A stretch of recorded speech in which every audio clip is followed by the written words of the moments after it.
Hundreds of apartment complexes across San Antonio are behind on paying their water bills. SAWS says residents are paying their bills, but the payments aren't making it to them. Fox SA's Destiny Fuller is joining us now live in the studio with what the city is doing to hold apartment companies accountable without affecting those residents. Ashley, last night we reported the Oaks on Bandera Apartments is $93,000 overdue on its SAWS utility bill. There are around 350 other local complexes in the same boat, and SAWS is missing millions of dollars because of it.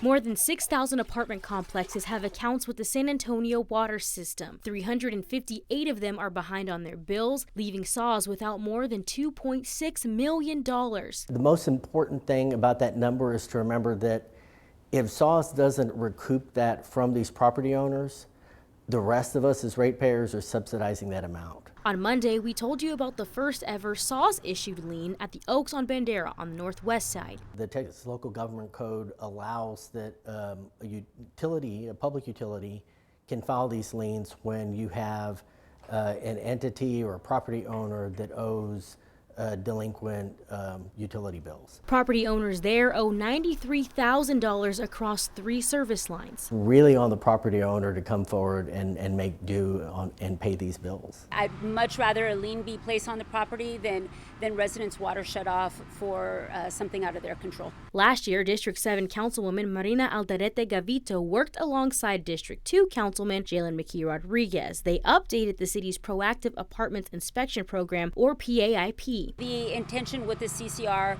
was so that we could have a discussion on different ways SAWS could hold these bad actor landlords accountable.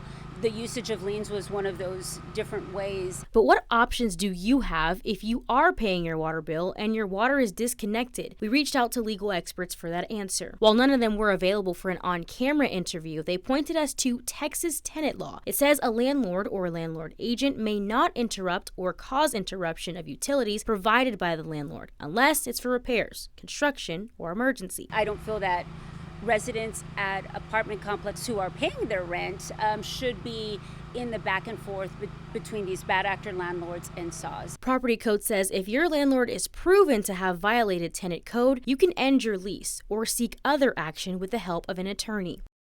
We heard from some of you on social media asking why SAWS hasn't disconnected the water for a commercial property with such a high debt, seemingly moving quickly for the residential customers. We asked SAWS that very question and we're told residential customers qualify for payment assistance while commercial properties don't. They say commercial accounts are a special case because tenants aren't responsible for the late balance. There are no other liens planned at this time. I'm Destiny Fuller, Fox SA. Destiny, thank you.